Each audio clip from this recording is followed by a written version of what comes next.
ये नाटक देखते ही कैसा होने वाला है। दृश्य 1। मिस्टर और मिसेस शर्मा अपनी रोजमर्रा की व्यस्त जिंदगी से परेशान हैं। उसे आसान करने के लिए मिस्टर शर्मा घर पर एक रोबो लाते हैं। आइए देखते हैं ये रोबो उनकी व्यस्त जिंदगी को कैसे आसान बनाता है।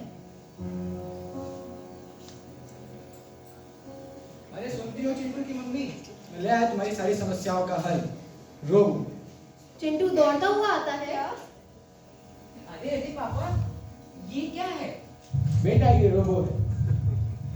रोबो, ये क्या होता है? ये तुम्हारे सारे काम कर सकता है। हैं? क्या ये मेरे साथ खेलेगा भी? हाँ बिल्कुल खेलेगा।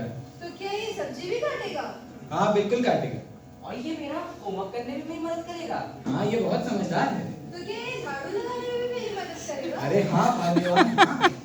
अरे तो फिर रुके किस बात की हो? चालू करो ना इसे पापा। रुको करता हूँ। पापा रोबो को खोलते हैं और एक यांत्रिक आवाज गूंजती है। नमस्ते।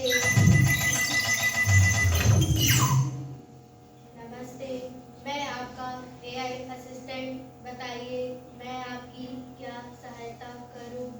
जाओ किचन में सब्जियां रखी हैं, उसे काट के लाओ। ठीक है। अरे चिंटू के पापा, इसने तो आपसे भी जल्दी मेरी बात सुन ली। अरे ऐसे मत बोलो भाग्यवान, इस रोबोट को मैं ही लाया हूँ। अरे अरे मजाक कर रही थी। इतने में रोबो कटी हुई सब्जी लेकर आता है और मिस शर्मा को दिखाता है।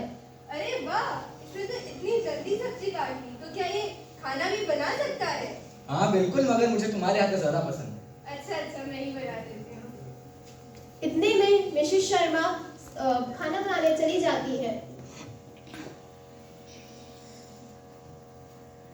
रोबो रोबो, मैं तुमसे 3 सवाल पूछूंगा, क्या तुम उनका जवाब दे पाओगे? हाँ पूछो। चलो फिर बताओ, 55 + 11 कितना होता है? 66। अरे वाह, तुमने बता दिया।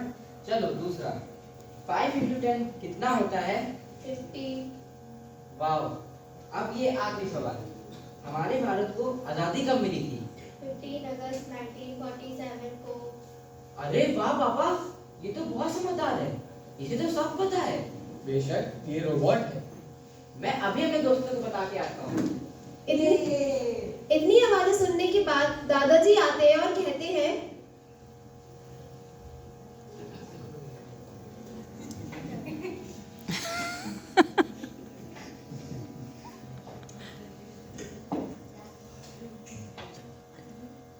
ए बेटा, ये क्या है? पिताश्री ये रोबोट है। हैं? ये क्या होता है? ये आपके सारे काम कर सकता है।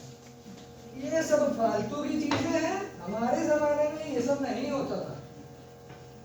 फिर दादाजी चले जाते हैं और बाकी सभी अपने अपने काम में व्यस्त हो जाते हैं। अगले दिन मिस्टर और मिसेस शर्मा अब कहीं बाजार से जा रहे हैं और चिंटू और उसकी छोटी बहन को घर पर छोड़ के जा रहे हैं रोबो के सहारे। क्या ये रोबो इन दोनों को संभाल पाएगा?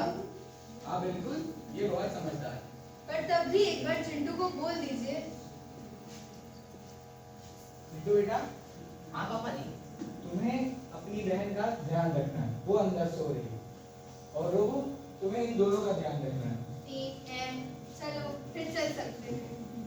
फिर मम्मी पापा चले जाते हैं और थोड़ी देर बाद कमरे से रोने की आवाज आ रही होती है।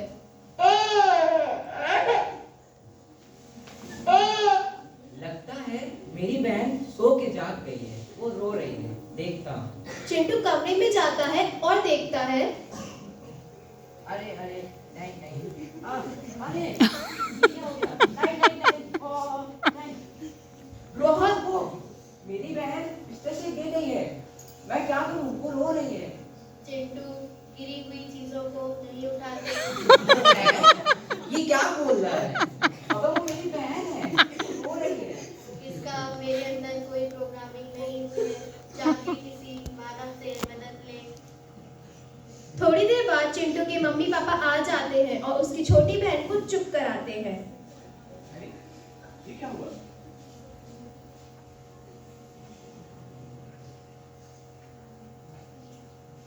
चुप होने के बाद चिंटू खेलने चला जाता है और फिर दादाजी अकेले में कुछ वार्तालाप कर रहे होते हैं रोबो से। गुड बॉय, इधर आओ। तेरा नाम क्या है?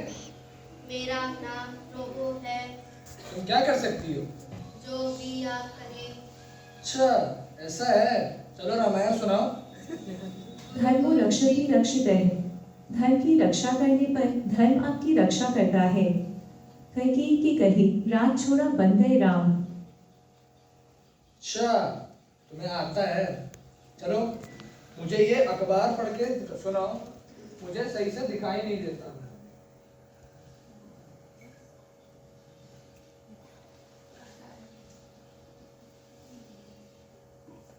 दादाजी की इतनी बातें सुनने के बाद रोबोट ने दादाजी को अखबार पढ़ के सुनाया और दादाजी उसे खुद सारी बातें कि उन्हें खूब अच्छा लगा और वो तुरंत बोले, बेटा बेटी तो सही कहते थे। ये तो बड़ी काम की चीज है। इससे तो मैं बातें भी कर सकता हूँ। और फिर ऐसे ही रोबो उनके परिवार में घुलता मिलता गया।